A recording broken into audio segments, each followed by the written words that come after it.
Alexandre Rosa. Desde o início da pandemia, a Associação Comercial tem atuado como protagonista nos diálogos em defesa da retomada das atividades comerciais e de serviços. A entidade vem realizando um importante trabalho de orientação e parceria junto aos comerciantes e empreendedores. Disponibilizou cartilha online com propostas de abertura. Assinou um termo de compromisso de atuação de conjuntura com a Prefeitura de São Paulo para a adoção de protocolos sanitários. Distribuiu cartazes para estabelecimentos comerciais, de acordo com o Decreto 64959, que tornou obrigatório o uso de máscaras em estabelecimentos comerciais. Conquistou adiamento do pagamento de uma série de impostos. Lutou pelo acesso ao crédito para o pequeno e médio empresário. Disponibilizou aos seus associados o serviço de criação de loja online gratuitamente e fez muito mais.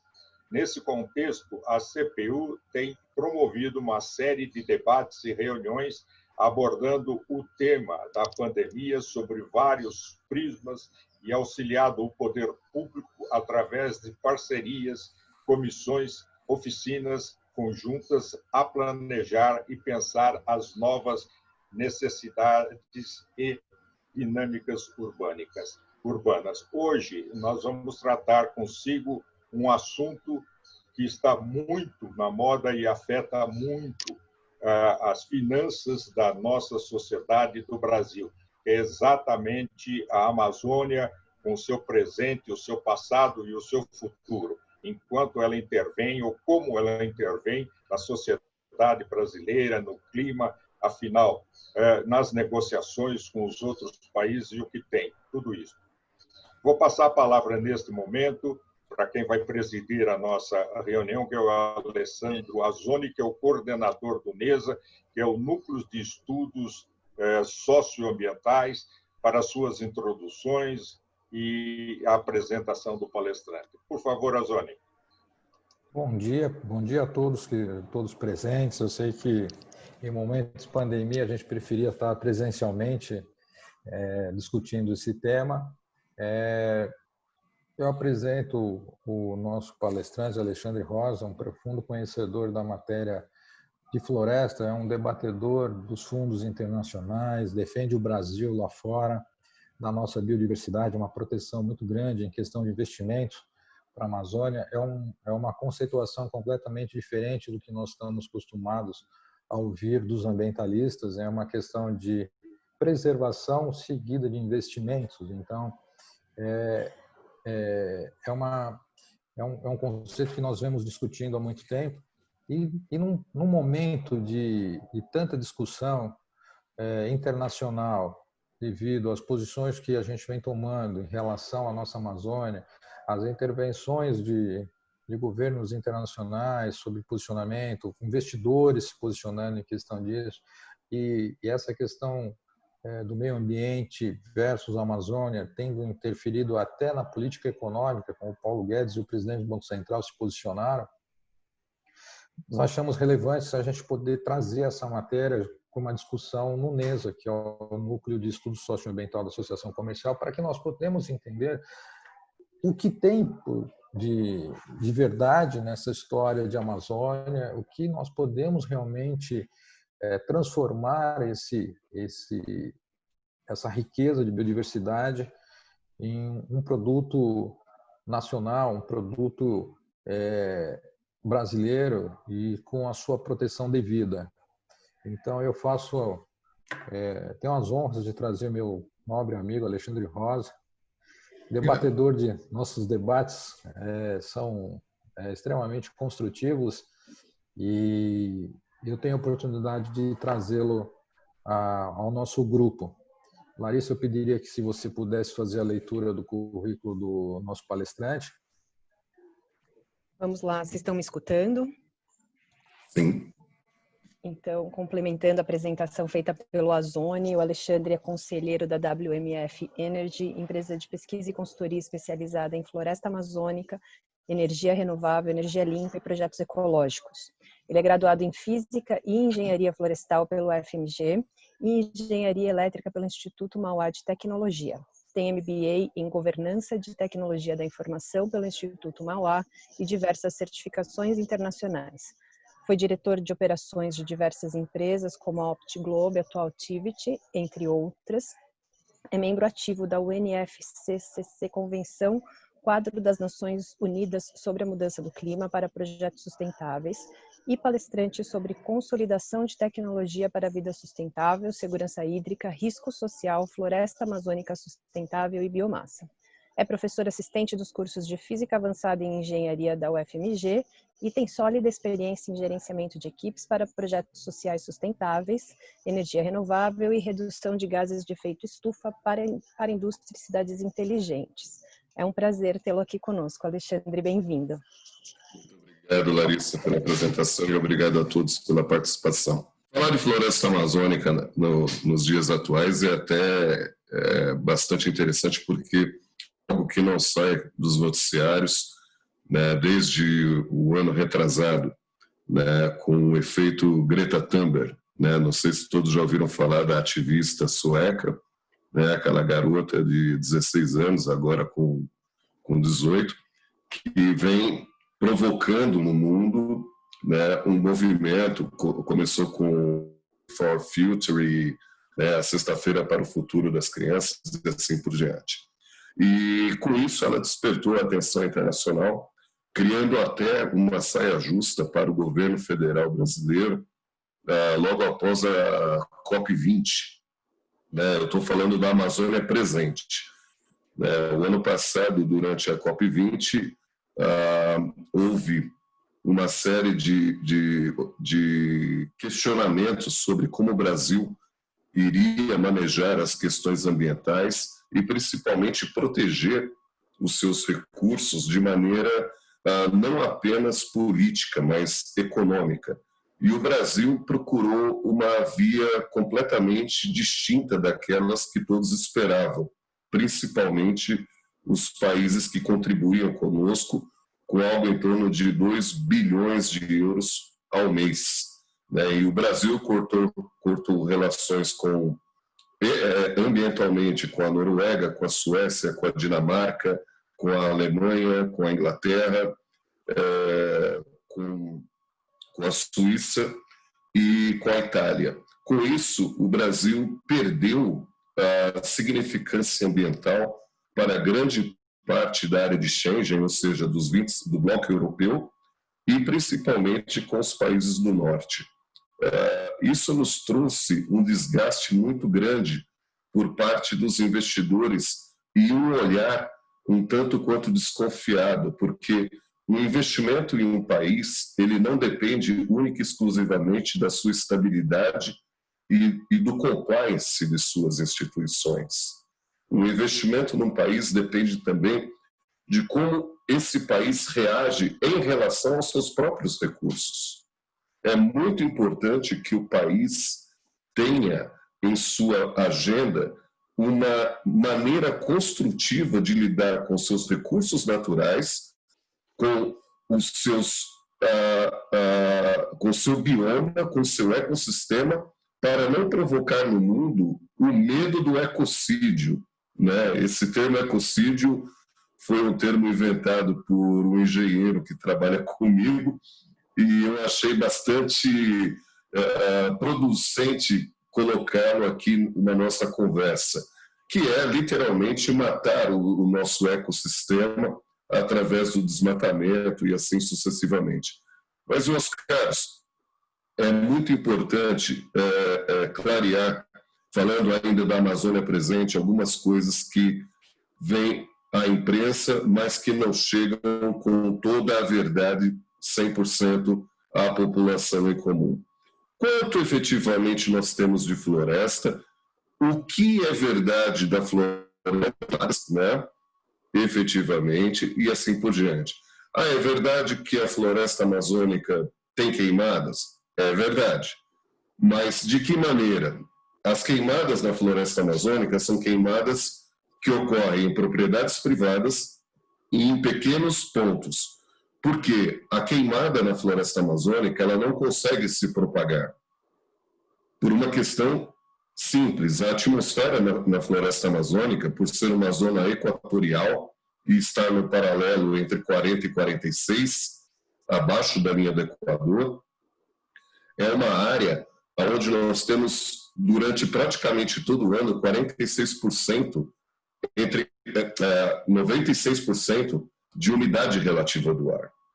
É humanamente impossível o fogo se propagar com uma área tão úmida, né? A maioria das árvores estão úmidas. Tanto é que se você colocar fogo numa árvore, o fogo se apaga rapidamente, até por conta de outros gases que estão dentro da floresta. Eu tive o prazer, né, de passar 6 meses internado na floresta amazônica para tomar conhecimento da sua biodiversidade e principalmente de como ela se renova, porque a floresta amazônica, ela, de uma maneira muito própria, ela lida com seus problemas. E o mais importante, ela promove uma renovação muito ágil. Ela está preparada para particularmente fazer com que qualquer tipo de ação, né, natural tenha uma reação dela própria. Agora, e a intervenção do homem? Antes de falar da intervenção do homem, é importante observarmos o seguinte: qual é o nosso tamanho? Nós somos proprietários hoje, quando eu digo nós, a nação, né, o Brasil, é proprietário hoje de 429 milhões de hectares de floresta amazônica. É uma área que está distribuída em 9 estados, né, nos estados do Amazonas, do Acre, do Amapá, Rondônia, do Pará, Roraima, Mato Grosso, Tocantins, norte do Tocantins e leste do Maranhão. Nesses estados, nós temos distribuídos os 429 milhões de hectares, sendo que a maioria está no estado do Amazonas. É importante também falar o seguinte: por que a floresta amazônica tem o nome de Amazonas? Eu não vou abrir agora perguntas tipo, alguém saberia me dizer? Eu vou contar a história e depois eu abro para perguntas. Mas a etimologia da palavra Amazônia, falando da Amazônia do passado, ela data de 1540, com Francisco de Orellana, né? E ele tinha um cronista chamado Frei Gaspar Carvajal, se não me falha a memória. Eles alegaram, durante a descida do rio, que eles avistaram possíveis guerreiras indígenas. E eles associaram essas guerreiras indígenas às figuras mitológicas das Amazonas, que era uma referência às mulheres guerreiras da mitologia helênica. Por isso, desde 1540, chama-se aquela região de região amazônica. Mas quem popularizou mesmo o nome daquela região toda, desde os Andes, onde nasce o rio Amazonas, até a Foz, onde o rio Amazonas, lá na ilha de Marajó, no Oceano Atlântico, foi em 1833, por Inácio Ascioli de Cerqueira e Silva.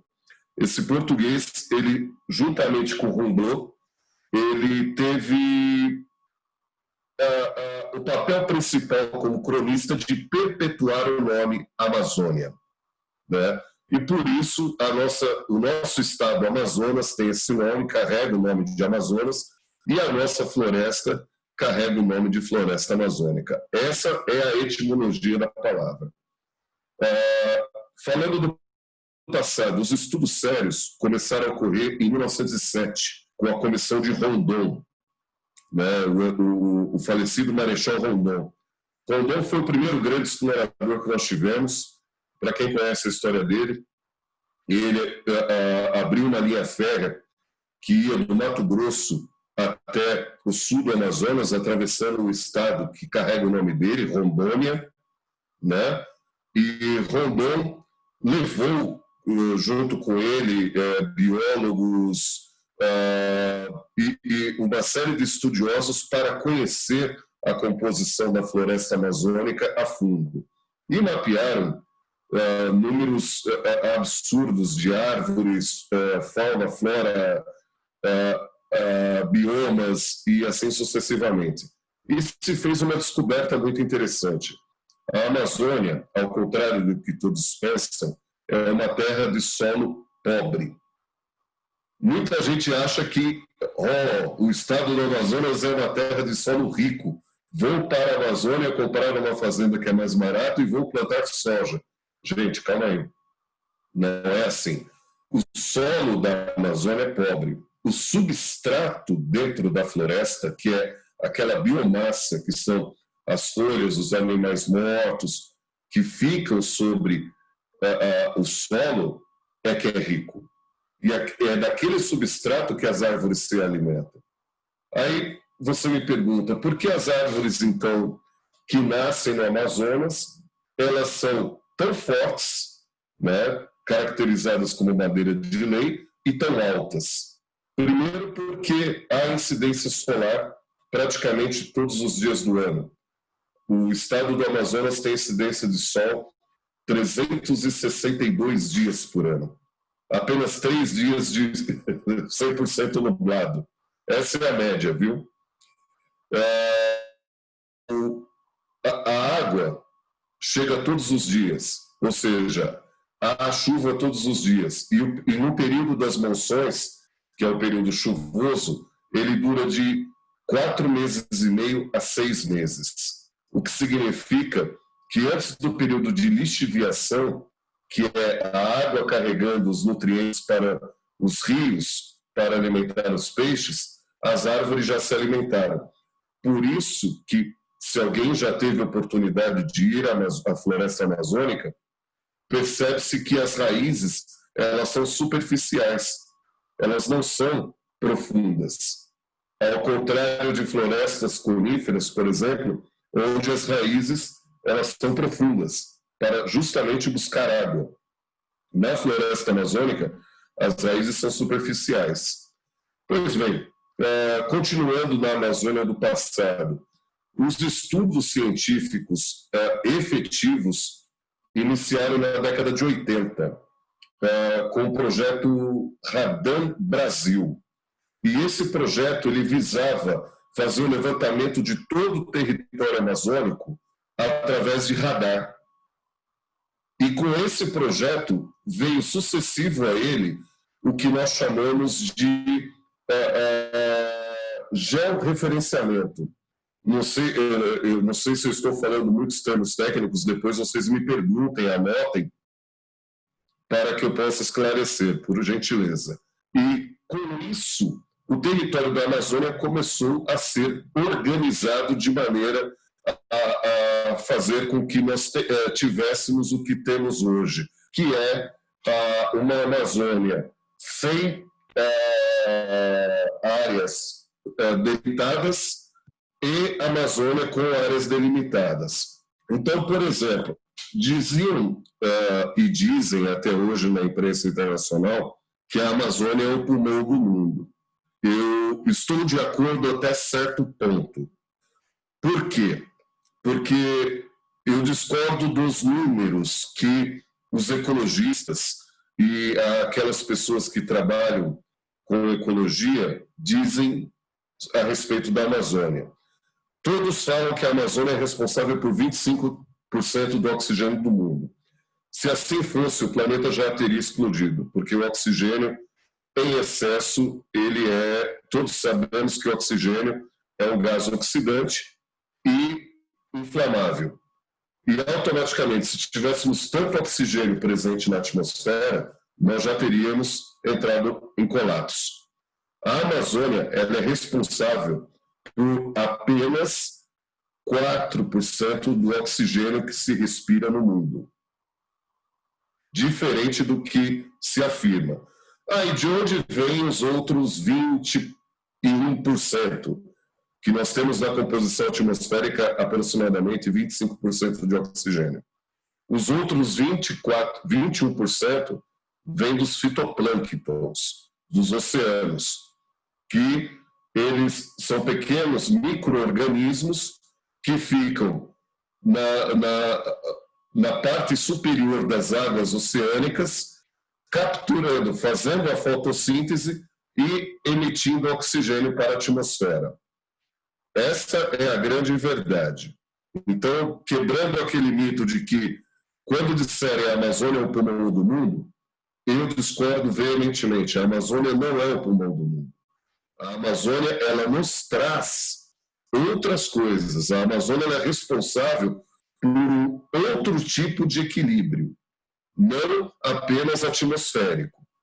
Ela é responsável por quebrar vento, todos os ventos alísios que passam na África subsaariana e no deserto do Saara, quando passam pelo Oceano Atlântico, recebendo calor, e quando chegam na Amazônia, esses ventos quentes que fazem com que a temperatura média na Amazônia fique entre 30 e 36 graus, é o vento necessário e que carrega a atmosfera e a quantidade necessária de umidade relativa do ar para que a Amazônia se mantenha e mantenha a sua vida das mais de 6.000 espécies de animais que ali sobrevivem. É muita coisa que temos que falar. Eu vou dar um exemplo para vocês. Existe um pássaro, que é o sabiá amazônico, que é o único pássaro que detecta, por exemplo, ciclones e tufões. Esses pássaros, eles migram para os Estados Unidos todo inverno amazônico, que é a época que começam as chuvas, agora no mês de setembro. E vão hibernar nos Estados Unidos da América. Quando eles chegam na floresta de Ohio e ficam ali. Quando eles sentem a presença no ar, por exemplo, de uma mudança climática, um vento diferenciado, um encontro, né, entre pressões atmosféricas distintas, sabe o que eles fazem? Eles retornam para o Brasil. Sim, uma troca nossa com cientistas e astrônomos e homens do tempo nos Estados Unidos chegou a essa conclusão. Biólogos, por exemplo, já conseguem detectar tufões e furacões com uma antecedência maior apenas observando um pássaro que vive na Amazônia. Por isso, a importância de se preservar esse patrimônio, não apenas por uma questão da fotossíntese e do ar, mas sim por outras questões. A Amazônia, como podemos dizer no presente, ela é fruto de disputas. Todos nós sabemos como vem sendo dito pela imprensa internacional. Por quê? Já aventou-se internacionalizar a Amazônia, mas isso é completamente contra a soberania do Estado brasileiro. No Estado de Direito dos Estados Unidos do Brasil, jamais um outro país poderia intervir e tomar um dos nossos estados só porque nós fomos abençoados por sermos guardiões da floresta amazônica e tomar esse estado e torná-lo zona internacional. Isso não vai acontecer. Não corremos esse risco, está completamente fora de cogitação. Em conversas que eu já tive com o pessoal da ONU, voltado para essa questão, está completamente fora de jurisdição e de questão. Mas temos que nos preocupar com algumas situações, como, por exemplo, a disputa interna e externa econômica, e política da Amazônia. Transformar a Amazônia numa moeda de troca econômica e política é um tanto quanto perigoso para o nosso país. Por quê? Além de afastar os investidores do nosso país, traz uma insegurança institucional. Por isso que, cerca de 5 meses atrás, o nosso vice-presidente, não quero aqui falar de política, mas apenas citando fatos, ele resolveu retomar o projeto Amazônia Legal. E ele está com a pasta da Secretaria da Amazônia. Ele tomou do Ministério do Meio Ambiente por uma questão simples. Ele acredita que o Ministério do Meio Ambiente não teve a diplomacia necessária para com os outros países, para então fazer com que a Amazônia se mostrasse lá fora.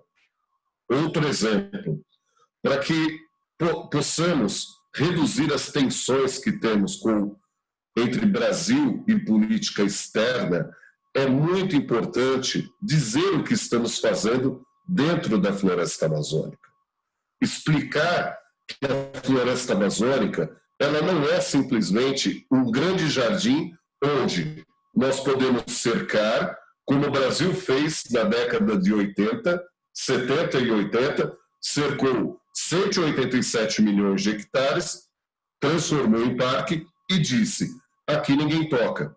Só que o Brasil não tem ideia do que significam 187 milhões de hectares trabalhando em prol do Brasil. Então eu vou dar alguns números, dividir alguns números com os senhores. Hoje, o nosso PIB é da ordem de pouco mais de 7 trilhões de reais.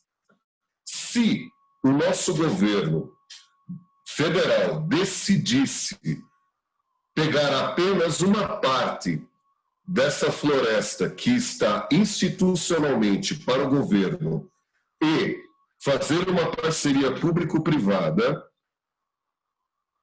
com, por exemplo, 100 milhões de hectares e desses 100 milhões de hectares transformássemos em projetos de vendas de crédito de carbono para os países desenvolvidos, nós incrementaríamos o nosso PIB em algo como...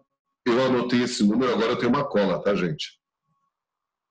Nós incrementaríamos esse número entre 4% no primeiro ano do PIB até 11% em 3 anos. O que significa colocar no caixa quase 1 trilhão de reais com a floresta sem a necessidade de derrubar a floresta. Ou seja, a minha abordagem e de alguns fundos e da minha equipe de trabalho, ela não é simplesmente olhar a Amazônia, a floresta amazônica, como um jardim, e sim como um asset. Isso é um ativo brasileiro. E esse ativo, ele pode ser trabalhado, eu não digo explorado, eu digo trabalhado, porque existem 18 milhões de pessoas que vivem lá. Desses 18 milhões, 1 milhão, 10%, 1 milhão 820 mil pessoas são da população indígena, que carregam um conhecimento intangível a respeito das plantas, a respeito da medicina interna manual, a respeito de toda a floresta. E nós trabalhamos em conjunto com isso. Nós temos condições de reduzir o risco social com o uso da floresta amazônica. Diminuindo o risco social, nós ajudamos a Secretaria de Segurança Pública com essa questão que nós temos hoje com uma série de problemas. Porque nós sabemos que 90% do tráfico de drogas adentram no Brasil pelos rios amazônicos e são distribuídos por rodovias a partir do sul da Amazônia até o centro-oeste e então o sudeste do Brasil. E parte disso é exportada para a Europa e outra parte fica no Brasil. Então nós temos uma série de problemas institucionais que podem ser resolvidos com algumas modificações a respeito de como lidar com a legislação. Nós temos na Amazônia uma outra riqueza onde é fundamental para a vida, que é a água. A nossa bacia aquífera no estado do Amazonas e nos demais estados onde nós temos os rios que passam, ela é o suficiente não apenas para a população brasileira, mas eu posso compartilhar com todos que no ano de 2015 eu fui surpreendido com tanques navegando no rio Solimões, que é um braço gigantesco do rio Amazonas, navios de bandeira sul-coreana carregando água doce. Nós paramos os navios, eu chamei a Marinha Mercante, a Marinha foi me acompanhar até os navios, paramos os navios, o capitão do navio disse o que estava fazendo. Nós estamos recolhendo água doce para engarrafar, filtrar e engarrafar na Coreia do Sul e então revender como água de algum lugar do mundo. Então, muitas das águas, para quem faz turismo, quem já esteve em Seul, toma uma água engarrafada, veio do nosso rio, tá, gente? É interessante isso, porque pouca gente sabe que há até pirataria de água. Nós temos pirataria de água, de sementes de pássaros, temos pirataria de espécies de árvores, de silvicultura de um modo geral, temos a pirataria de plantas para plantas medicinais e a pirataria mais recente que temos no Amazonas, do solo amazônico, na questão de minerais, porque o solo amazônico, apesar de ser pobre em nutrientes, ele é riquíssimo em minerais. Por isso, há, neste momento, uma guerra contra a mineração ilegal, que é em busca de nióbio, de paládio, né, de platina, de ouro e, principalmente, de grafeno. A Amazônia hoje detém uma das maiores reservas de grafeno do mundo, seguida pela reserva de grafeno da Bahia, em Barreiras, né?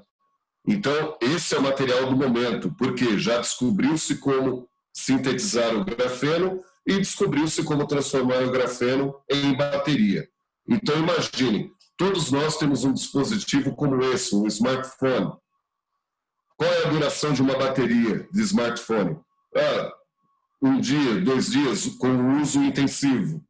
Agora, com uma bateria à base de grafeno, nós teríamos um dispositivo como esse com a duração média de 2 semanas. Só pela troca do lítio, que é a base da bateria que aqui está, por grafeno.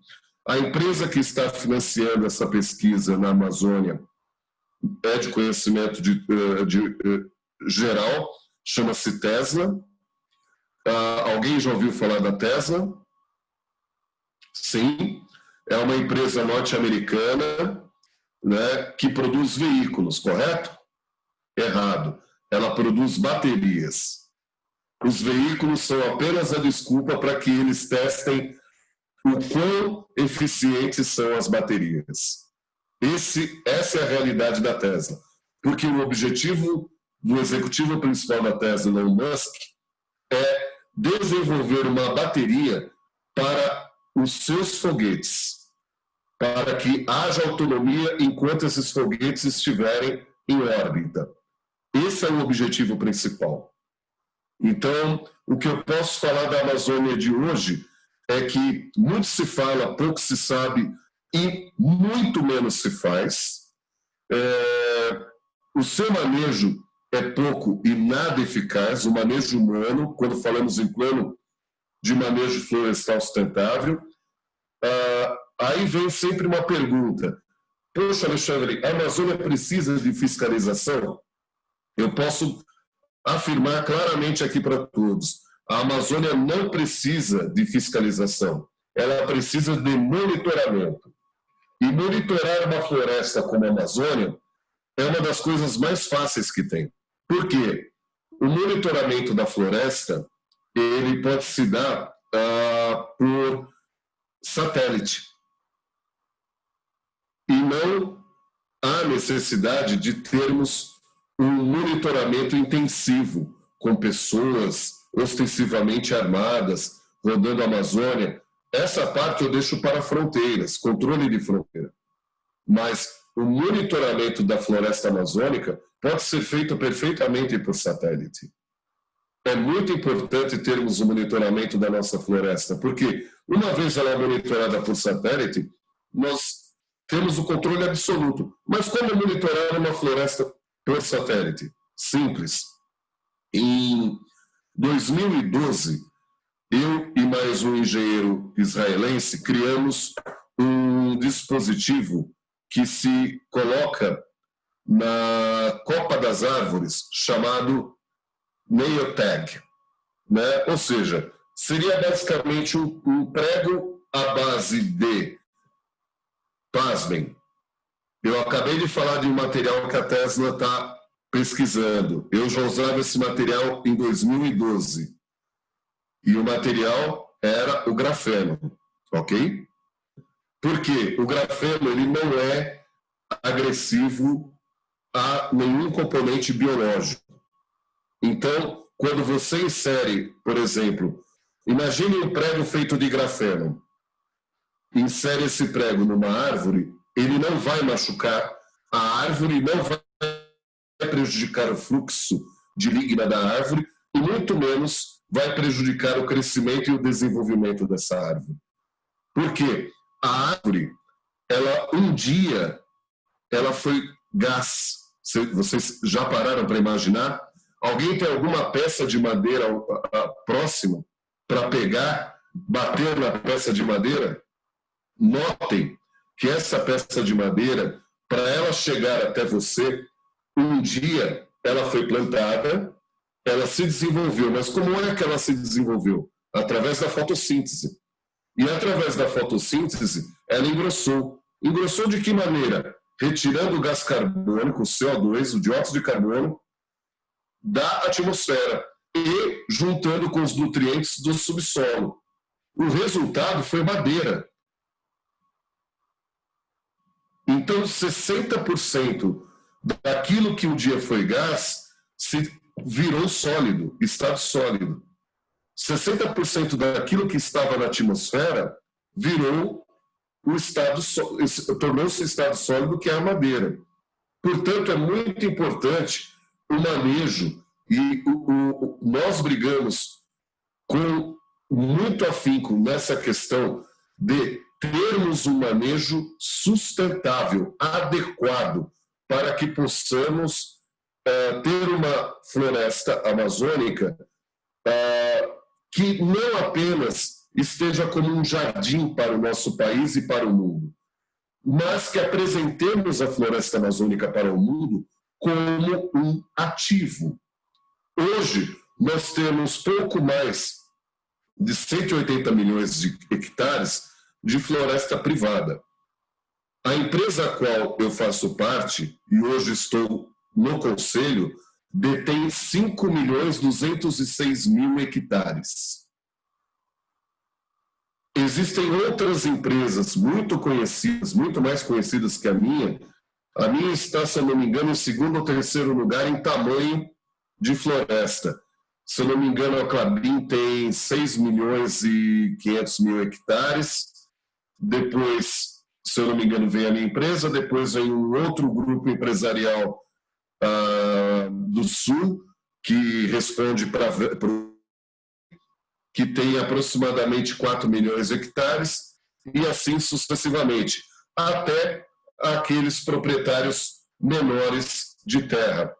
As menores porções de terra na Amazônia, na floresta amazônica, nós falamos de 1.000 hectares.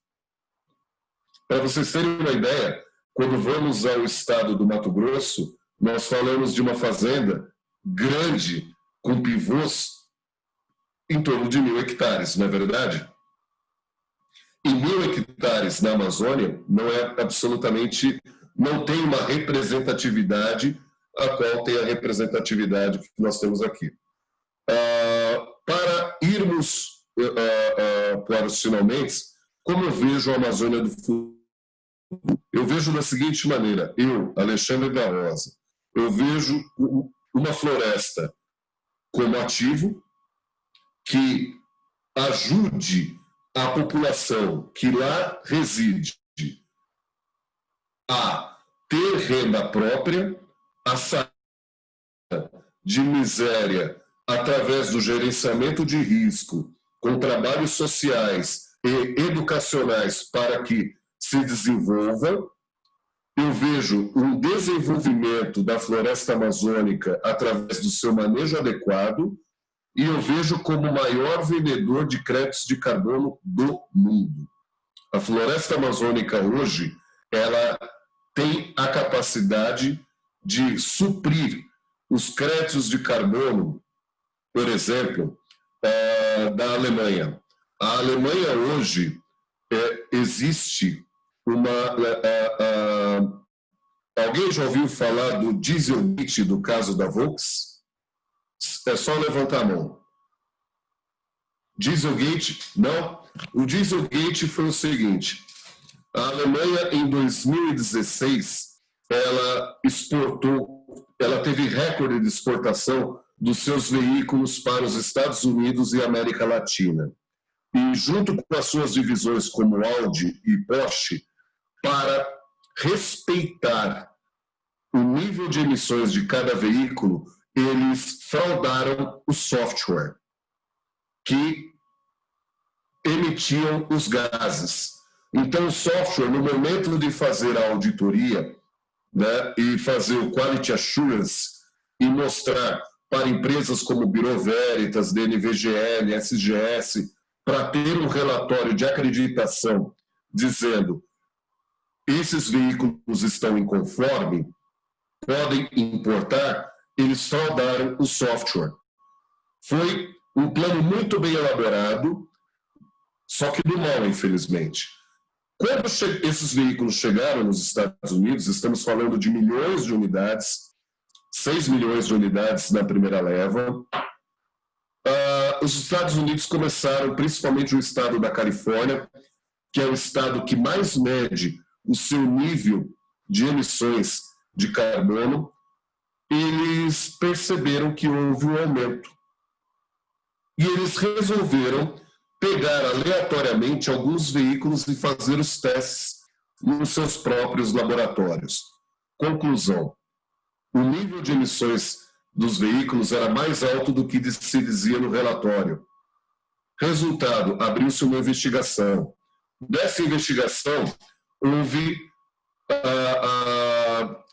uma abertura de um inquérito onde o Estado da Alemanha, né, o país, foi convocado a depor, juntamente com a sua indústria, para vocês verem como os acordos são muito sérios, né? Esse acordo, desde a ECO 92, que aconteceu aqui no Brasil, no estado do Rio de Janeiro, passando pelo protocolo de Kyoto, depois, posteriormente, pelo Acordo de Paris, que foi a COP20, e a última, a COP25, que aconteceu ano passado em Madrid. Todos esses acordos têm um único objetivo: reduzir o efeito estufa, reduzir os efeitos do aumento do clima, do aumento da temperatura na atmosfera. Por quê? Se a temperatura na atmosfera continuar subindo, não haverá indústria, não haverá comércio e todos os nossos negócios serão afetados de maneira incondicional. É só vermos que uma pandemia afetou completamente o comércio. Agora imagina uma pandemia de efeito global atmosférica.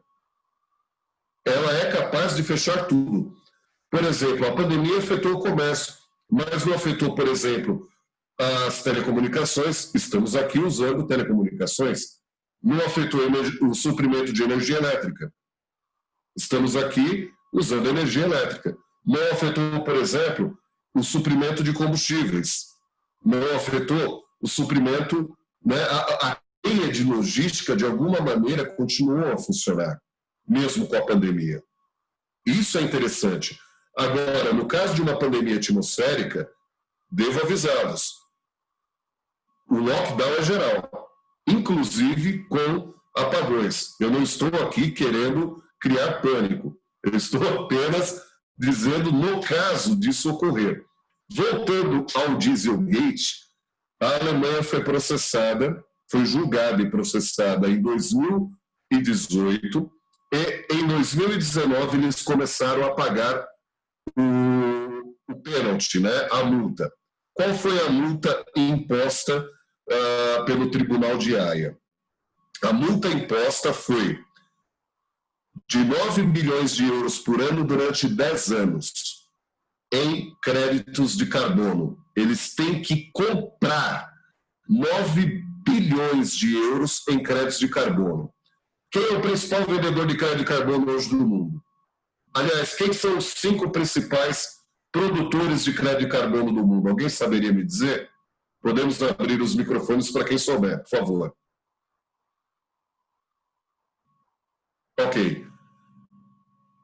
Brasil é um grande produtor, mas não vende. O maior produtor depois do Brasil é a Índia. Pasmem. E a Índia, com todos os seus problemas estruturais, com toda a sua população, né, com toda a sua miséria, consegue vender uma quantidade de créditos de carbono que o Brasil não vende 2% do que a Índia vende para a Europa.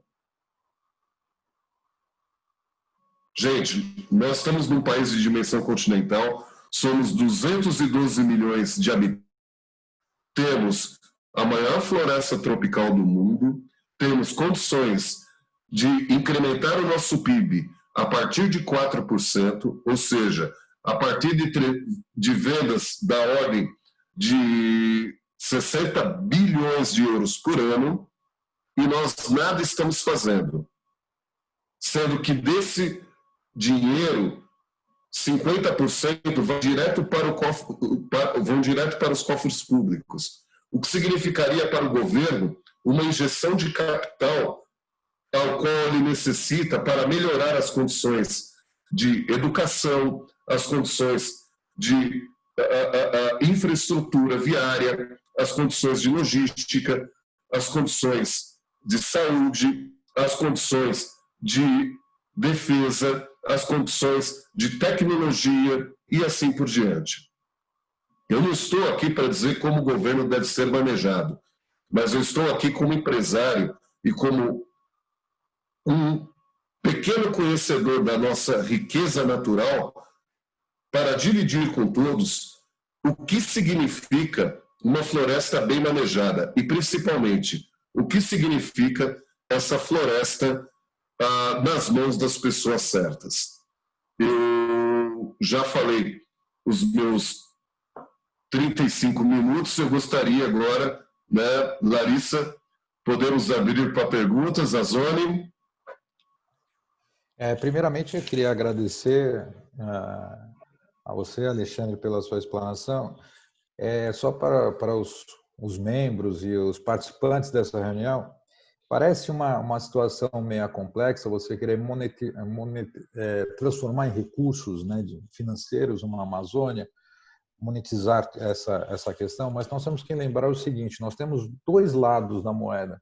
Eu tenho o governo, que tem a obrigação ela tem por obrigação a proteção do meio ambiente pela própria Constituição, e eu tenho como proprietário da terra a proteção dessa terra. Lembrando que o Código Florestal nosso, na região amazônica, permite somente o uso de 20% da área, os outros 80% têm que ser preservados. Então, para eu preservar 80% de uma área, nós estamos falando de hectares, grandes hectares de floresta, nós temos, inclusive, as invasões por madeireiros, garimpeiros ilegais. Então, essa situação foge do controle do proprietário de terra. E uma maneira de você criando essa questão do crédito carbono, você cria uma questão de você remunerar uma questão do programa de serviços ambientais, que até hoje não foi regulamentado pelo governo federal, que seria um instrumento de apoio à população local, até para os pequenos proprietários, para a manutenção das áreas. Já que eu tenho uma legislação que é dura, que é de 80% de preservação, eu tenho que receber por isso, né? E como que eu recebo isso? O governo não vai tirar dinheiro do orçamento para pagar essa preservação, mas ela pode gerar créditos de carbono, como propriamente o Alexandre coloca. Nós temos outras situações que nós temos a questão dos índios, a questão da capacidade deles de desenvolver medicamentos, que a gente chama isso de bioprospecção, isso está na questão de crimes ambientais. A bioprospecção é uma coisa que vem acontecendo há anos. Nós tivemos um filme do Sean Connery, que ele vinha aqui nos anos 80, 90, que ele era o curandeiro da floresta, onde ele vinha, ele tentava extrair para um laboratório a cura do câncer com coisas da Amazônia. Isso era bioprospecção pura, nata. Isso era um crime ambiental transformado em filme na época. Isso acontece até hoje. Então, você trazer... Os grandes laboratórios fazem isso clandestinamente. Transformar isso num produto é rentável. Os royalties desse desenvolvimento desses produtos que são desenvolvidos à base da floresta tem que ficar no Brasil. Nós temos que ter um sistema, como o próprio Alexandre coloca, mais efetivo nas aprovações dessas licenças, para que os laboratórios não precisem vir roubar as tecnologias desenvolvidas pelos índios, mas sim ter autorizações, os royalties ficarem no Brasil, não simplesmente passar pela fronteira, porque uma vez que passa pela fronteira, perdeu-se a questão da garantia da soberania.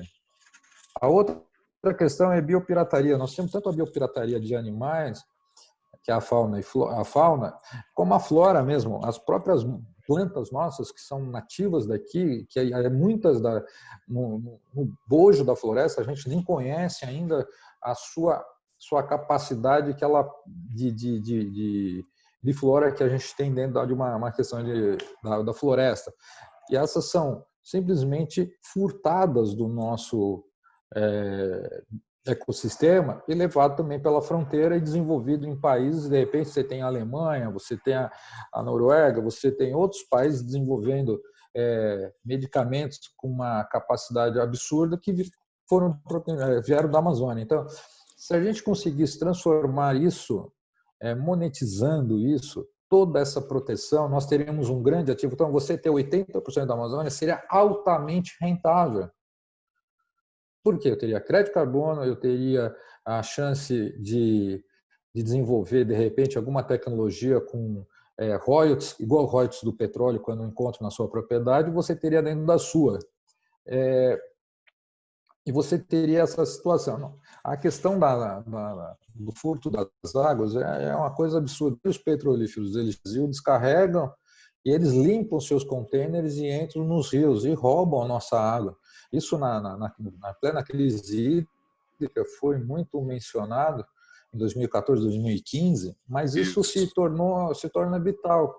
Eles roubam água absurda. Eles entram com os navios vazios, além de eles lavarem os tanques em nosso mar, por isso que a gente às vezes você tem contaminação de petróleo, você não sabe de onde vem. A gente não sabe de onde vem. É a limpeza. Azônia, eu posso lhe interromper? Muito pontual isso que você está dizendo. Né? As manchas de óleo que vêm aparecendo no Nordeste brasileiro, elas são resultantes da lavagem dos tanques de petroleiros. Isso já foi comprovado. Né? Petroleiros que vêm fazer pirataria de água. Eles primeiro lavam os tanques, né, até com produtos químicos, as borras de óleo in natura, né, do petróleo in natura, elas são dispensadas no mar e essas borras vêm com as tábuas de marés e acabam atracando em nossas praias no Nordeste. Exatamente. E isso já foi estudado. Essa questão da monetização... Sim. Essa questão da monetização parece soar muito questão de capitalismo, de coisa absurda, transformar o patrimônio ambiental. Mas, assim, alguém tem que pagar a conta. E tem mecanismo hoje, como a própria emissão do crédito de carbono. Aí você vai falar assim, por que eu não tenho crédito de carbono? Porque ainda não foi convertido em lei complementar um artigo do Clube de Paris, do Acordo de Paris. Não foi feito lei complementar. E para passar por lei complementar, hoje não se aprova.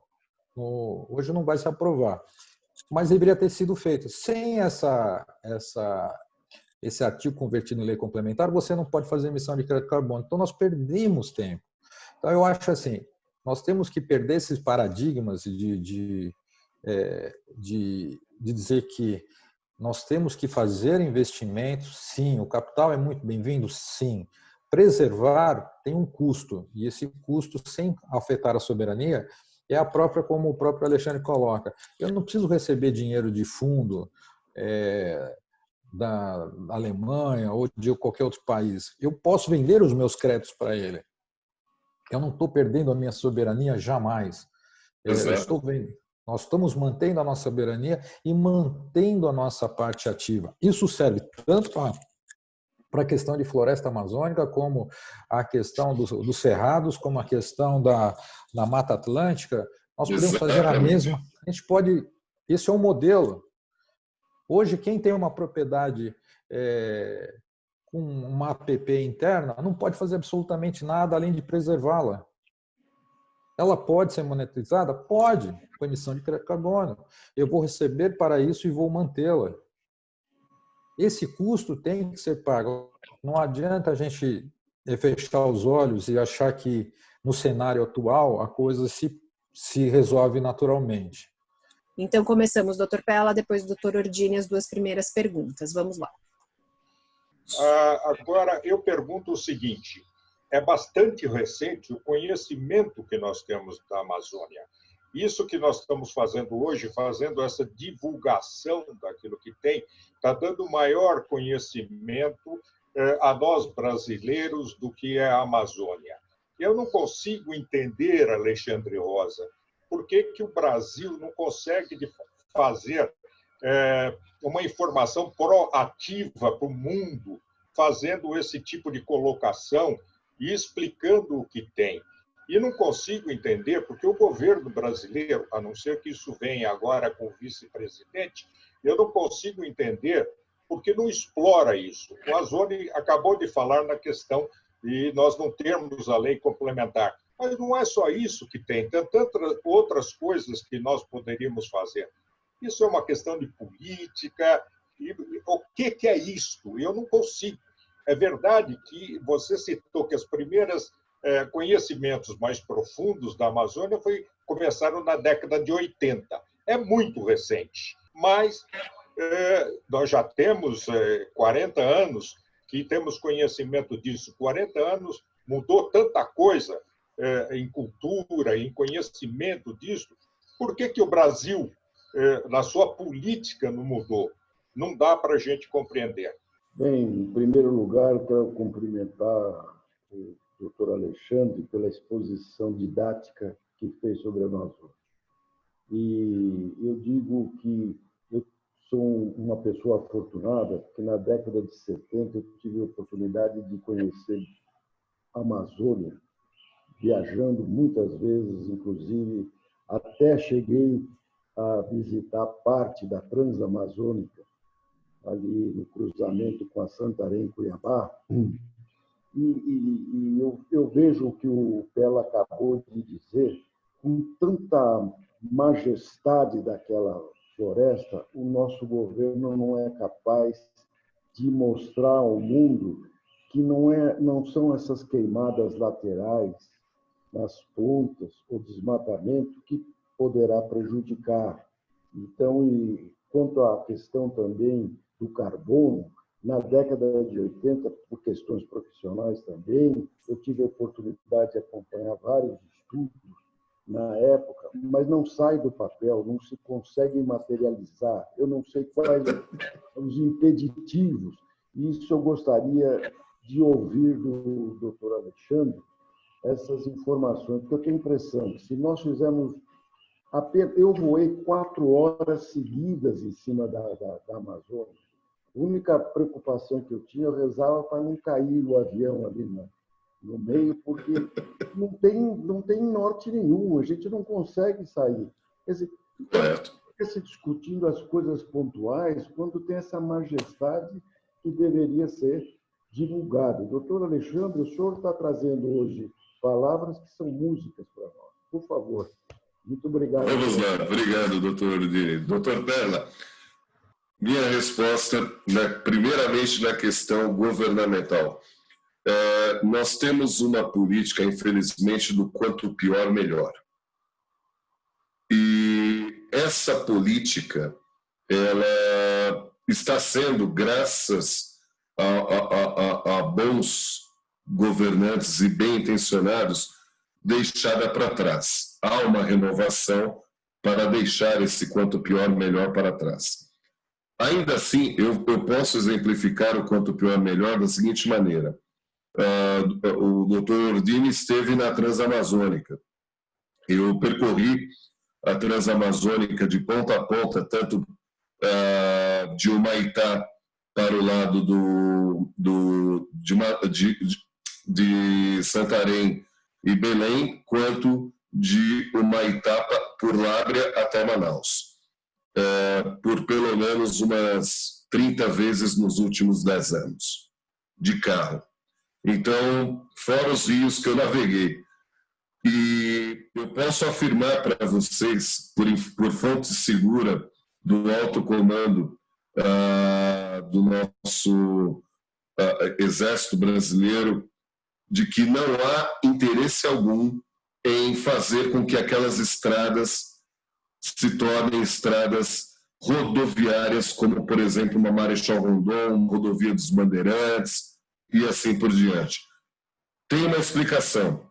Segundo eles, a estrada, quanto pior, pior o acesso daqueles que desejam explorar ilegalmente a floresta. Eu até concordo. Mas, como proprietário de terras naquela região, eu discordo. Porque quando eu tenho que escoar produtos, a logística é terrível. Não sei se o doutor Ordini esteve no município do Apuí, que fica a 600 quilômetros de Humaitá, na Transamazônica. Você leva, no período de chuvas, 22 horas de trecho para romper 600 quilômetros. Então, essa é a nossa... Eu estou falando de hoje. Eu estive a última vez agora em fevereiro, pouco antes do Covid-19. Então, eu estava em época de chuva. Eu rompi esse trecho em 21 horas e meia para chegar até o município do Apuí, 600 quilômetros à frente do município de Humaitá. Pois bem, por que o Brasil tem uma dificuldade de falar da floresta amazônica como ativo? Porque o Brasil não tem uma equipe técnica, agora é minha visão fria, ok? É a minha visão fria. Uma equipe técnica preparada no Ministério do Meio Ambiente para vender o país lá fora e vender os seus recursos naturais. A equipe que está no momento, ela é uma equipe dos amigos do ministro. E não tem preparação técnica, e desafio qualquer um, se chegar esse vídeo ao ouvido deles, a falar comigo sobre floresta amazônica.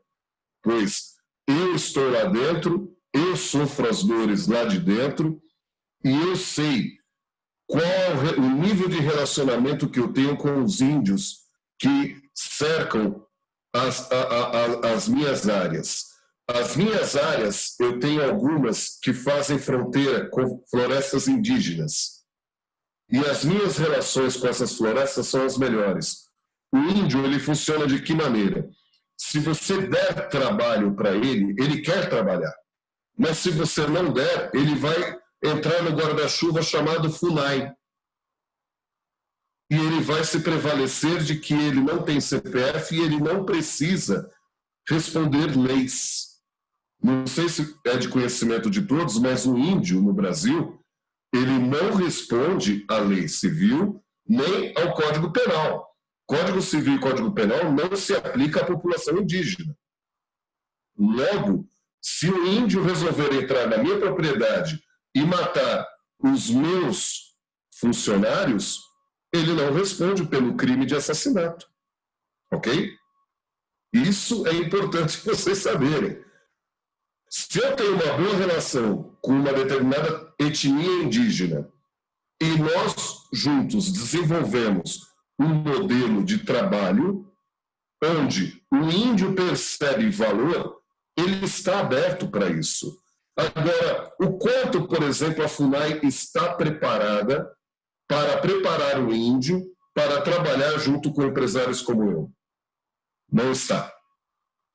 O quanto o Ministério do Meio Ambiente, através de um instituto chamado ICMBio, o Instituto Chico Mendes de Biodiversidade, está preparado para me apoiar ou nos apoiar, falando pelos outros proprietários de florestas, para produzir nos créditos de carbono e vender para o mundo? Não estão.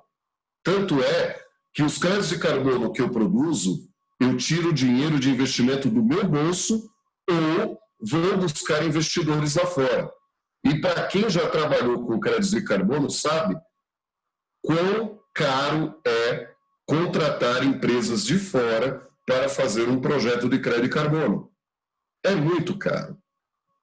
Então, hoje, nós temos uma realidade completamente distorcida a respeito da floresta amazônica por falta de conhecimento técnico. Nós não temos uma pessoa técnica no governo e, ao mesmo tempo, uma pessoa com didática o bastante para falar da nossa floresta lá no exterior. Eu sou apenas um mero empresário que, com um pouco de conhecimento que acumulei nesses últimos 30 anos de floresta amazônica, procuro passar no exterior. Quando chegam para mim e me questionam, olha, o que está acontecendo com a floresta amazônica no Brasil? Está havendo queimada. Aí, quando eu falo que é queimada, todo mundo se assusta. Respondendo à pergunta, o pessoal planta soja na floresta amazônica? Não, não planta soja. Houve um desmatamento no estado de Rondônia, na floresta Jamari, que era uma unidade do governo, e nessa invasão de aproximadamente 100, eles devastaram a floresta que lá havia e fizeram plantio de soja e gado. Ah, mas com solo pobre dá para se plantar soja? Isso foi patrocinado pelas empresas que corrigem solo. Quem corrige solo para plantio? Bayer, a antiga Monsanto, agora Bayer, Pioneer, né, que faz aquele, ou Pioneer, que faz aquele estudo de sementes, e a Bayer também, e eles patrocinam essa correção do solo para o plantio de soja transgênica. Por isso, hoje temos soja em Rondônia e temos soja num pedaço do Acre. Mas não temos soja, por exemplo, no estado do Amazonas, é proibido. A agricultura no estado do Amazonas é terminantemente proibido. No estado do Pará, nós temos algo no sul do Pará e próximo a Santarém. E gado? Gado nós temos no estado de Rondônia e na floresta amazônica no norte do estado do Mato Grosso. No norte do estado do Mato Grosso e no norte do estado do Tocantins, houve um cinturão para a agropecuária, onde eles devastaram a floresta, mantiveram a floresta à direita e à esquerda de Novo Aripuanã, e até Colniza, o município de Colniza, e ali eles mantêm pastos de gado, cercado de floresta amazônica. Mas isso não chegou na Amazônia, no estado do Amazonas. Né? O estado do Amazonas tem pequenas propriedades, né, de aproximadamente 5.000 hectares, onde 20% é permitido você extrair para a sua subsistência. Então, você pode, por exemplo, pegar uma propriedade de 5.000 hectares, separar 1.000 hectares, transformar em pasto e criar o seu gado. Ponto. Isso é permitido. Mais do que isso não é permitido. E nas regiões que eu mencionei, onde são parques, que são 178 milhões de hectares, no estado do Amazonas, nós não temos uma árvore derrubada. Detalhe, aquelas queimadas que apareceram na televisão no ano passado, elas foram provocadas pelas ONGs que lá existiam, que acertadamente o nosso presidente pediu para encerrar o repasse financeiro para aquelas ONGs, e aquelas ONGs, elas, da noite para o dia, que nada faziam, pararam de receber o repasse financeiro da Amazônia Legal, que é dinheiro da ordem de 2,5 bilhões de reais, de euros ao mês, e esse dinheiro era drenado por essas ONGs. Não estou dizendo que 2.000 ONGs não faziam nada. Algumas faziam, outras, infelizmente, não faziam. Então, a resposta à pergunta, as duas perguntas, está aí. Se tiverem algum complemento, por gentileza. Então, vamos lá. Agora a gente vai chamar o Fayad e o Cláudio Sena, começando com o general Fayad, depois passando para o Cláudio Sena. Eu gostaria de trazer algumas acréscimos, algumas informações a mais, porque eu passei 2002, 2003 na Amazônia. Nós temos uma gratidão, o Exército, uma gratidão muito grande com a Aeronáutica e com a Marinha, né? Eu acho que é necessário explanar mais alguma coisa, né? Que o brasileiro não conhece a Amazônia. Nos 2 anos que eu passei lá, o pior inimigo da Amazônia é o brasileiro do sul-sudeste que não conhece a Amazônia, né? Aí eu fiz questão fui um dia ao aeroporto lá na Infra, falei, quantos voos chegam aqui diário? 22 voos internacionais diários e 3 domésticos. E esse pessoal se embrenhavam na floresta amazônica e ninguém sabia onde iam. Aí alguém me perguntava assim, tem muito estrangeiro na Amazônia? Eu falei, tem até alguns brasileiros lá, viu? Tem até alguns brasileiros, porque eles mudaram completamente. E nós fizemos um levantamento, tinha mais de 450 ONGs na Amazônia. Coisa impressionante. E eram geólogos, exploradores travestidos de missionários nessas ONGs. E eles tinham espaços em que, com a bandeira da Noruega, da Suécia, que um brasileiro era proibido de entrar.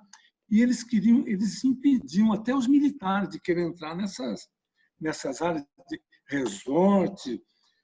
E eles conseguiam, esses ditos missionários, conseguiam mudar as reservas indígenas para cima de algumas jazidas minerais, assim, coincidentemente, que ninguém sabia por quê, né?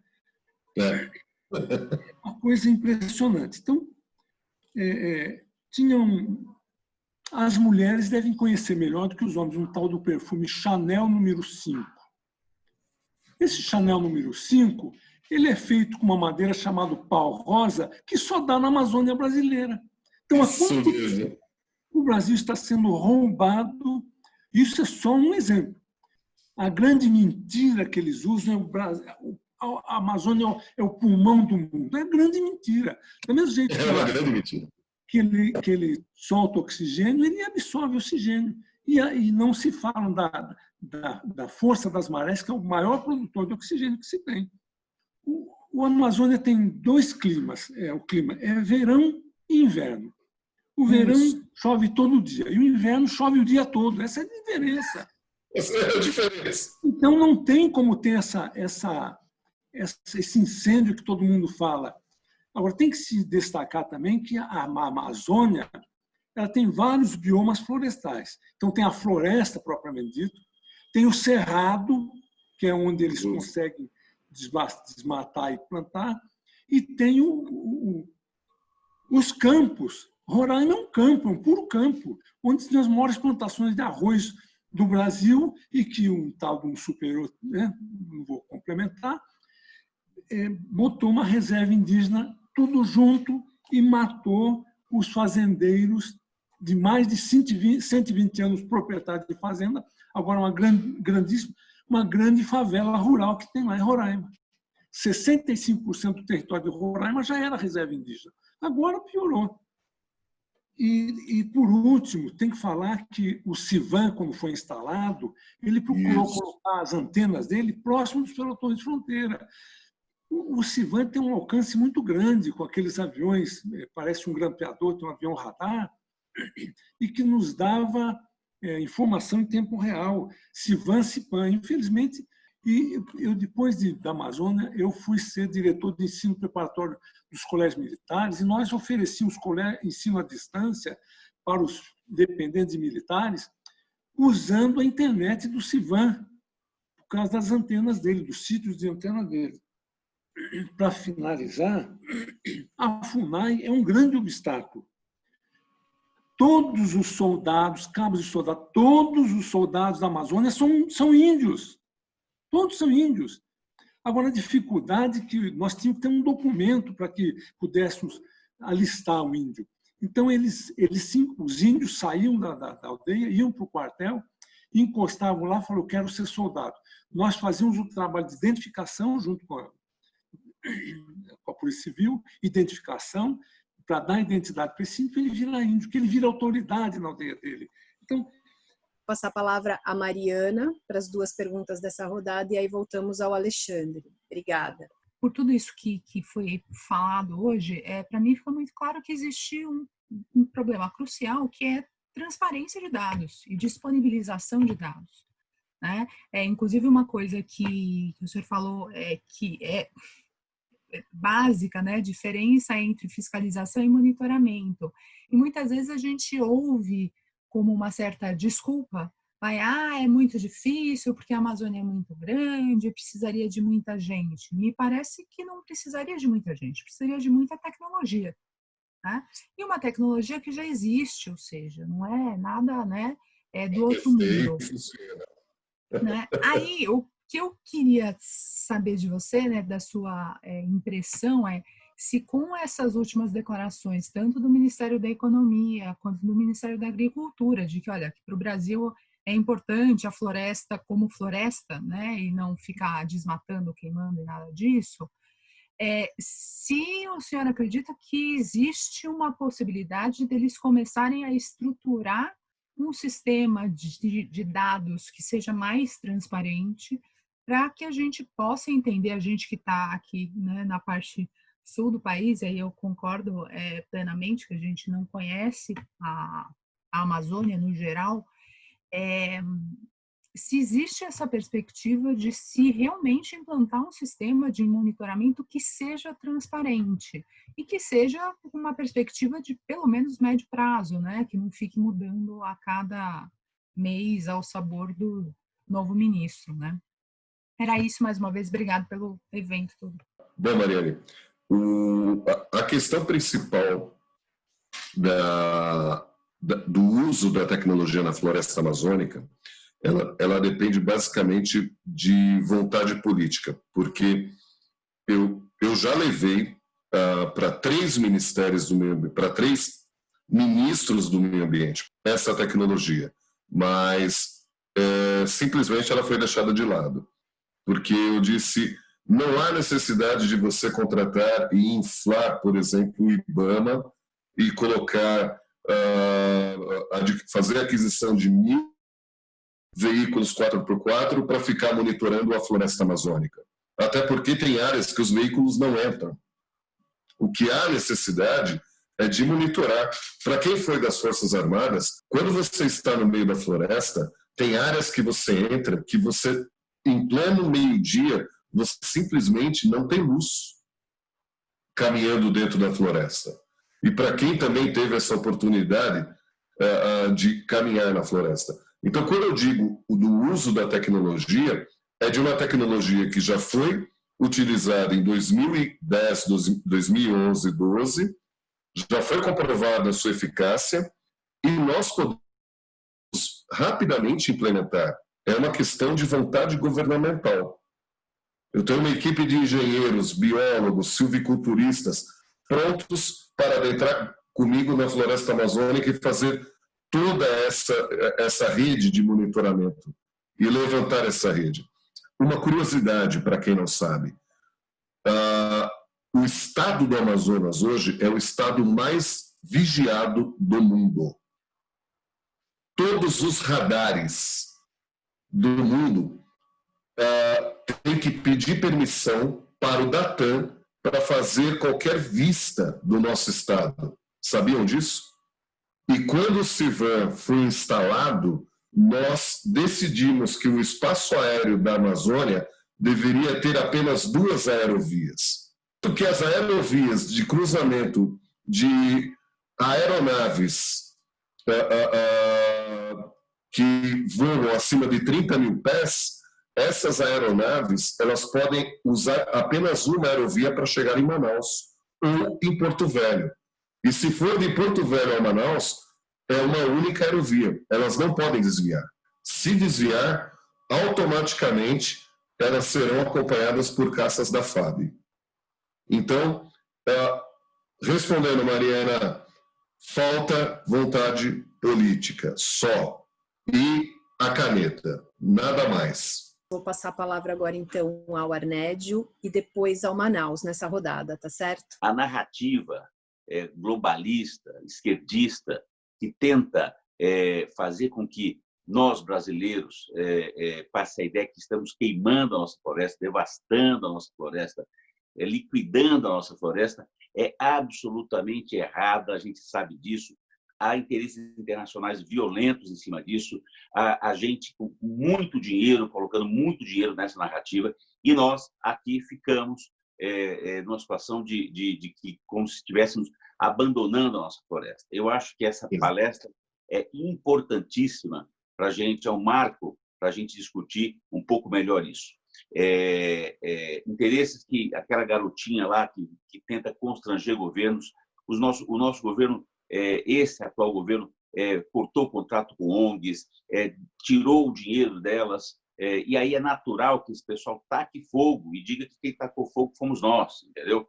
Então, eu acho que essa palestra do professor é fundamental para os anais da Associação Comercial de São Paulo. Nós estamos entrando num tema importantíssimo e desmistificando essa narrativa global de esquerda com interesses gigantescos financeiros para a internacionalização da Amazônia. A Amazônia é nossa, tem problema, tem dificuldade, vamos resolver, mas vamos resolver internamente. E eu acho que essa é a questão. Eu só pergunto para o professor, e liquidando a minha parte, porque eu sei que tem mais gente para falar. Professor, cite pelo menos 2 ou 3 grandes corporações com interesse na Amazônia. E, por final, quantas malárias o senhor teve e quantas cloroquinas o senhor usou? Muito obrigado. As 3 corporações que têm maior interesse na floresta amazônica, é até difícil falar de 3 corporações, porque eu tenho uma lista de pelo menos 30. Mas vamos falar de 10% delas. Bayer, Pfizer e a Bristol Myers Squibb. Essas 3 corporações, elas têm interesse na Amazônia por uma questão de biopirataria para desenvolvimento medicinal. Não preciso ir longe, porque a maioria dos analgésicos vem das plantas da floresta amazônica. Essas corporações, elas têm total interesse. Eu já tive o desprazer de, andando na minha floresta, no município de Manicoré, surpreender 2 profissionais da Pfizer acampando dentro da minha floresta. E esses profissionais estavam com uma série de tubos de raízes de plantas que eles haviam colhido, de levá-los para a minha sede e de entregá-los devidamente à Polícia Federal, é que descobrimos que eles entraram como turistas, né, por Recife, foram para Manaus, de Manaus pegaram uma embarcação e desembarcaram numa das minhas terras e começaram a caminhar sem guia turístico, apenas com o GPS de mão da Garmin. E eles foram enquadrados no crime de biopirataria, porque eles carregavam plantas medicinais, principalmente com propriedades analgésicas. Uma delas, inclusive, é base para a criação de um poderoso analgésico chamado fentanil. Fentanil é um analgésico 100 vezes mais poderoso que a morfina. Hoje, todo hospital utiliza fentanil para anestesia geral. Esse medicamento, ele vem de uma planta que só dá no Amazonas. E ele hoje é produzido pela Pfizer. Olha que coisa interessante. O fentanil é produzido pela Pfizer, mas a planta é amazônica. Então, de quem deveria ser a patente? E a última questão, sobre malária, febre amarela e cloroquina. Nunca tomei, e quando já peguei malária, já contraí malária no meu tempo de Amazônia, já contraí febre amarela, e o que eu utilizei foi chá de casca de andiroba. Alexandre, foi um prazer ouvir todas as perguntas, né? Bom, meu depoimento, como sendo de lá, já meio caboclo, e nascido, criado, acampando no mato, pescando, até hoje eu vou lá. Profissionalmente, eu já trabalhei para a implantação dos terminais de embarque de soja em Santarém, discuti muito a BR-163. Então, tanto profissionalmente quanto turisticamente e mesmo geneticamente, eu estou ligado ao Amazonas. Minha família é originária de Manacapuru, uma grande cidade amazônica, né? Então, quando às vezes eu sento numa roda de amigos aqui, e mesmo nessa nossa roda também de amigos interessados na Amazônia, a sensação que eu tenho é o seguinte: é um misto de revolta, né, por falta de aproveitar as oportunidades da floresta, um certo inconformismo com a falta de informação que está sendo veiculada, e aqui entre nós brasileiros, né? Eu não sei quem é que foi o general que colocou essa afirmação, que o pior inimigo do Brasil é o brasileiro. Porque ele realmente é muito discurso, é muita promessa. Olha, o Sivan veio prometendo o diabo e não conseguiu nem localizar teco-teco que caía. Então, a imagem frente à população amazônica é a imagem seguinte: se ninguém faz, nós vamos ter que fazer. Eu acho que tudo que se falou em termos de presença do Estado, seja através das Forças Armadas, seja através dos órgãos institucionais, quando você olha a imensidão daquilo e você está convivendo com os caboclos, com os índios, seja na pescaria, etc. e tal, você nota que ainda é muito pouco. Por mais que o Exército seja elogiável, a presença da autoridade, é nada. É nada, sinto muito. Amigos conhecidos meus chegaram a montar barcos de assistência médica para correr aqueles rios, ou seja, eram pescadores, ficaram com pena da penúria das populações ribeirinhas, se juntaram, se cotizaram, e até hoje tem barcos que vão lá para levar dentista, médico. O valor de uma aspirina para esse pessoal é muito alto. Esse homem aqui. Então, o que acontece é que, nesses encontros, eu acho que está se traçando um melhor conhecimento. Eu sou otimista em relação à Amazônia, muito otimista. Somos dois. Mesmo esse negócio da biopirataria, que nós estamos conversando aqui, nós podemos contestar a parte com provas, etc. e tal. Você vem usar a sua tecnologia para desenvolver, eu quero discutir a patente. Então, há condição, desde que se ponha um objetivo muito claro e principalmente competente, porque incompetência tem para todo lado. Isso aí é o que mais tem, discurso bonito. Nós tivemos lá as invasões do pessoal que ia fazer catequese, que ia converter, e depois isso começou a se misturar com o pessoal da biopirataria. Enquanto isso, o governo encheu. Ano passado, eu fui lá em Barcelos pescar. Juro por Deus. Quando eu olhei o mapa daquele município, só tem reserva. Não tem município. Para que tanta reserva e ninguém tomando conta? Exceto quem? Os pescadores de Tucunaré. Esses são os garantistas. E mais, o turismo de pesca na Amazônia é um negócio pesadíssimo. Ele já está em segundo lugar na pauta da Receita do Estado. E ninguém fala. Entendeu? Então, essas coisas eu queria dizer que eu fico muito feliz e mais otimista quando vejo a gente se encontrar para conversar sobre isso. E parabéns, Alexandre, e parabéns aos demais que estavam perguntando. E vamos tocar o barco, meu. A primeira pergunta é do senhor Marco Lacava. Ele pergunta sobre o mercado de crédito de carbono. Quem foram os 2%? Quem foi que conseguiu participar desses 2% de vendas de crédito de carbono que aconteceram aqui no Brasil? E como a Índia faz para fazer essa venda do crédito de carbono? A outra pergunta é da Maíra Vélez, que pergunta, além da Pfizer e da Bayer, quais outras empresas farmacêuticas exploram a Amazônia?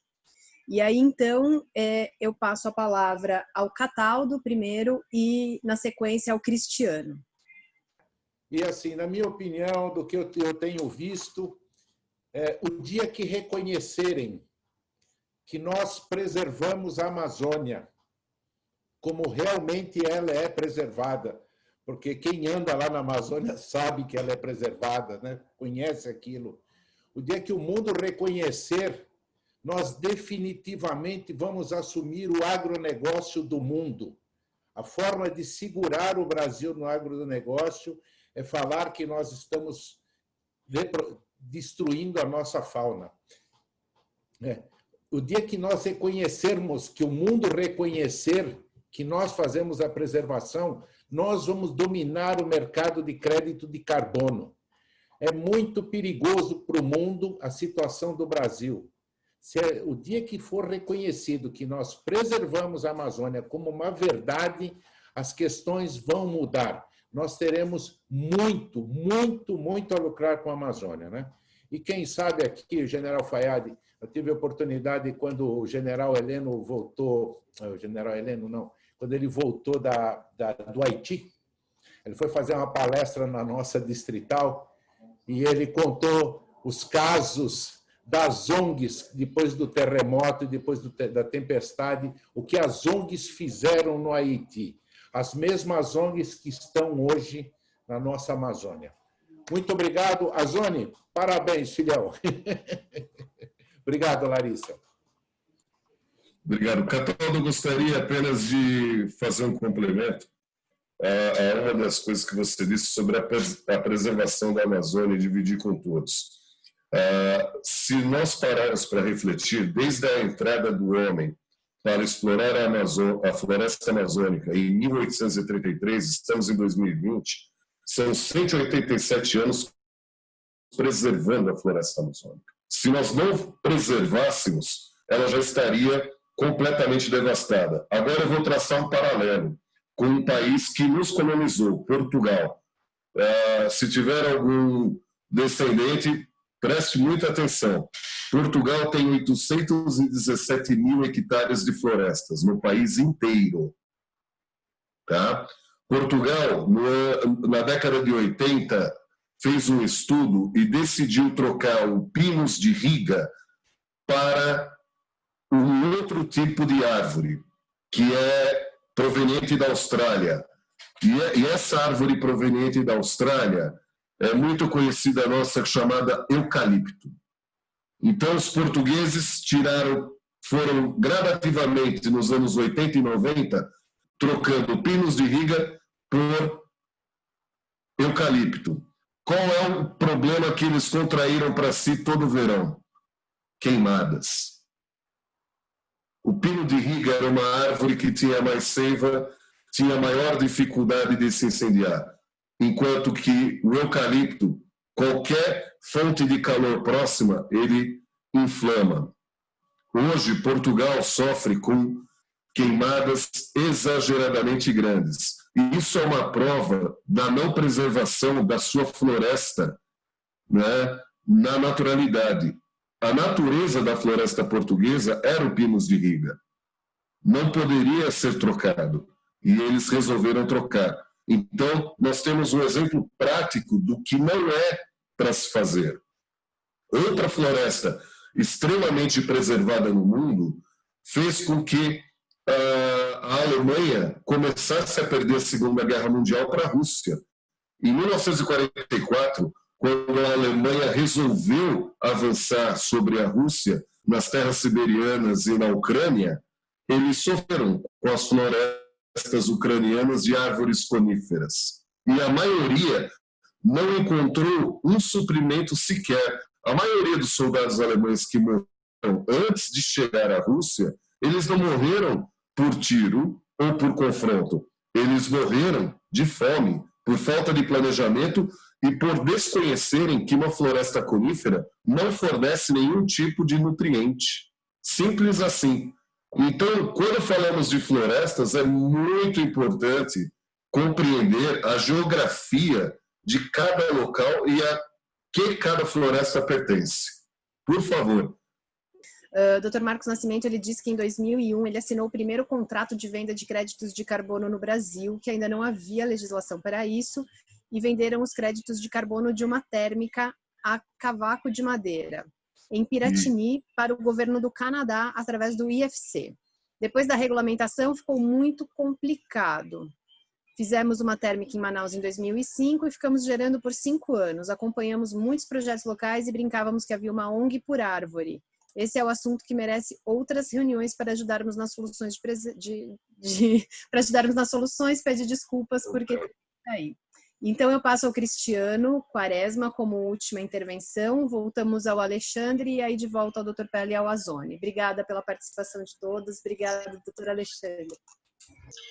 E a gente aprende que o índio ele possui consciência ecológica e que ele preserva a natureza e que ele vive em comunhão com a natureza.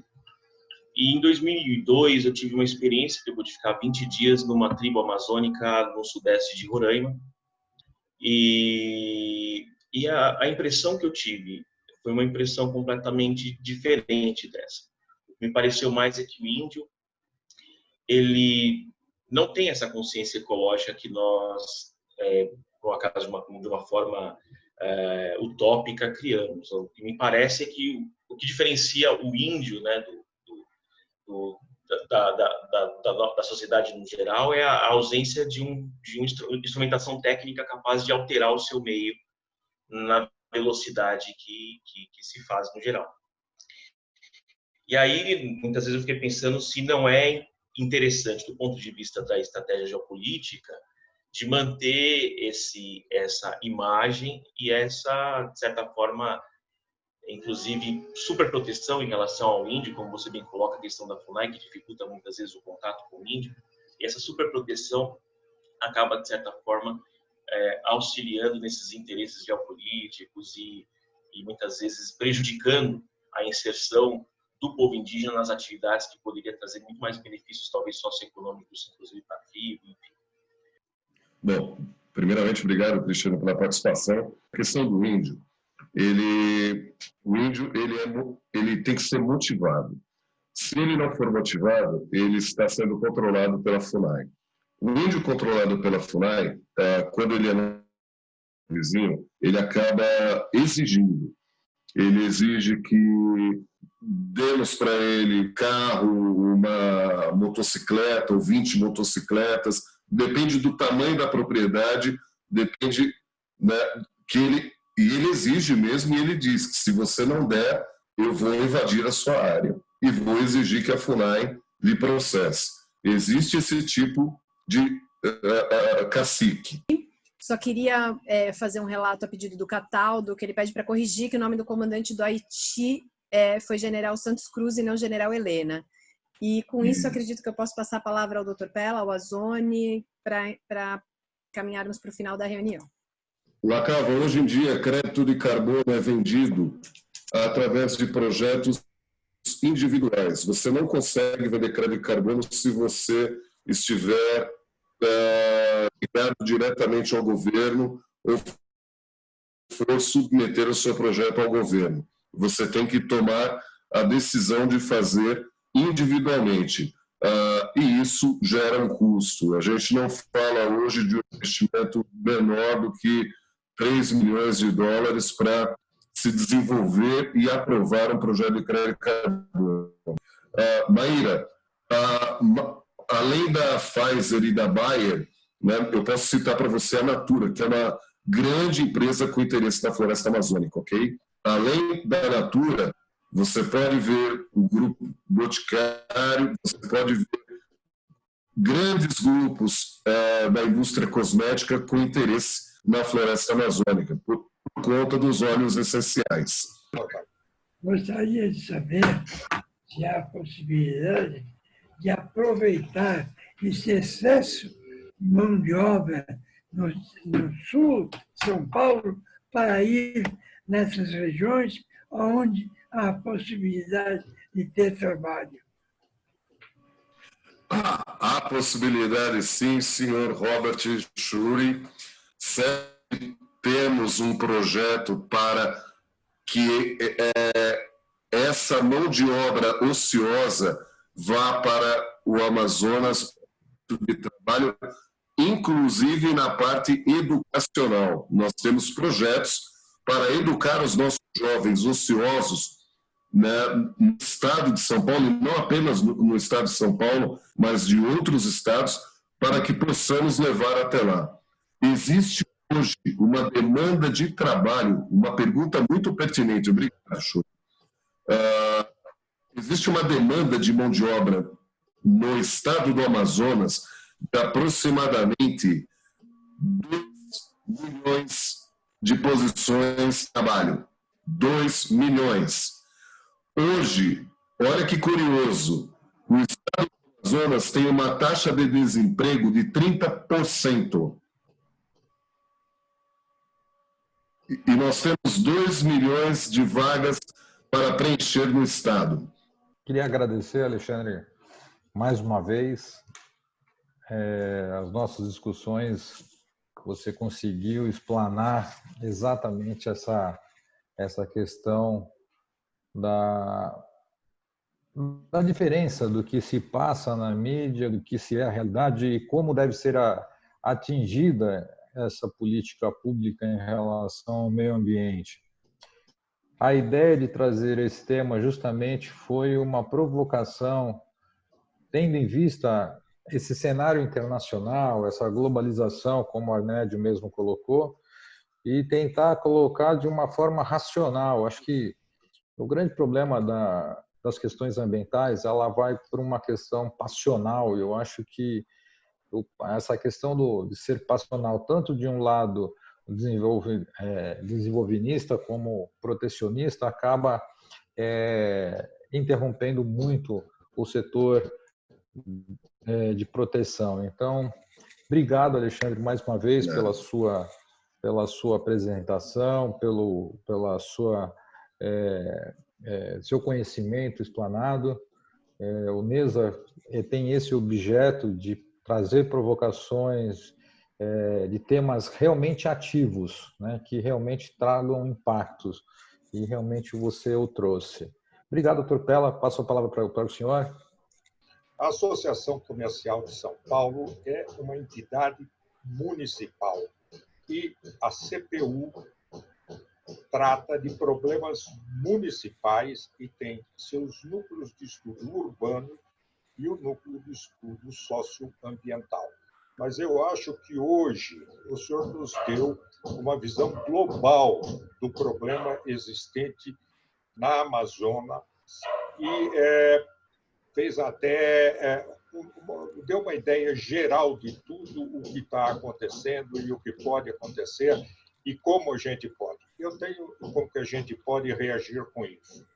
Eu tenho certeza, hoje nós tivemos um pico de cerca de 40 participantes, todos formadores de opinião que participam da associação comercial, e eu tenho certeza que esse tema, hoje, que nós tratamos aqui, vai reverberar por toda a associação e por toda a sociedade de São Paulo, dando uma ideia geopolítica do problema existente e de como nós, brasileiros, podemos reagir e agir com isso.